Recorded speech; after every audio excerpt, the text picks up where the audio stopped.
আমি তো বাইরেটা চিন্তা করি না, আমারটা ঠিক থাকলেই হবে। নারায়ণগঞ্জের রূপগঞ্জে অপরাধের সাম্রাজ্য গড়ে তুলেছিলেন দুইবারের এমপি গোলাম দস্তগীর গাজী। দায়িত্ব পালন করেছেন বস্ত্র ও পাট মন্ত্রণালয়ের মন্ত্রী হিসেবে। জমি জবরদখল, চাঁদাবাজি, খুন সবকিছু হতো গাজীর আঙ্গুলের ইশারায়। তার বা তার পরিবারের বিরুদ্ধে কেউ কথা বললে তার উপর নেমে আসতো মিথ্যা মামলার খড়গ আর চালানো হতো অমানবিক নির্যাতন।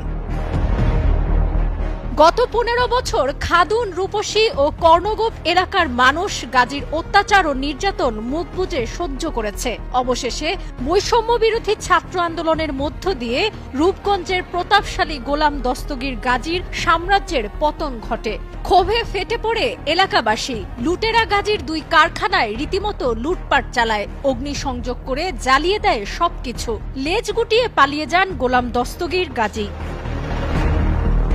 রূপগঞ্জে গোলাম দস্তগীর গাজী 1000 বিঘা জমির মালিক। বেশ কয়েকটি গ্রামে গাজীর মালিকানাধীন জমি ছাড়া আর কারো জমি নেই।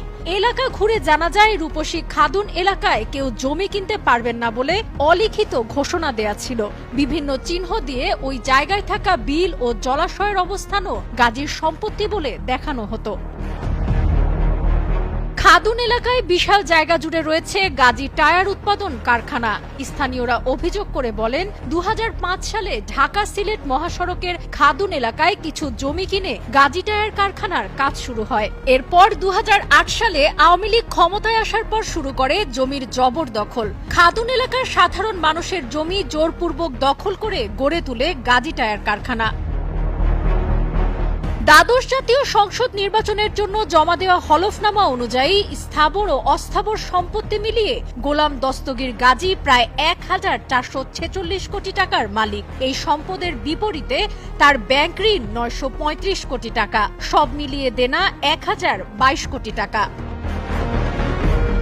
খোঁজ নিয়ে জানা গেছে, কর্ণগোপ মৌজার শত শত বিঘা জমি দখল করে গাজী পাইপ ও গাজী ট্যাঙ্ক কারখানা গড়ে তুলেছেন সাবেক এই মন্ত্রী। শুধু সাধারণ মানুষের জমি নয়, সরকারি জমি নিজের নামে দখল করেছেন। কর্ণগোপ মৌজায় প্রায় 600 কোটি টাকার জমি দখলে নিয়েছেন। এই মৌজায় সরকারি সম্পত্তি রয়েছে প্রায় 60 বিঘা।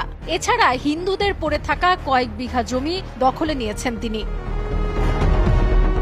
স্থানীয় বাসিন্দারা জানান, গাজী এমপি হতে আসেনি, এসেছিলেন রূপগঞ্জের জমি গিলে খেতে। জমি দখল নিয়ে মামলাও হয়েছে। দখলের শিকার ভুক্তভোগীরা বিচার দাবি করে সংবাদ সম্মেলন পর্যন্ত করেছেন। জেলা প্রশাসকের কাছে দিয়েছেন স্মারকলিপি, কিন্তু কিছুতেই কিছু হয়নি।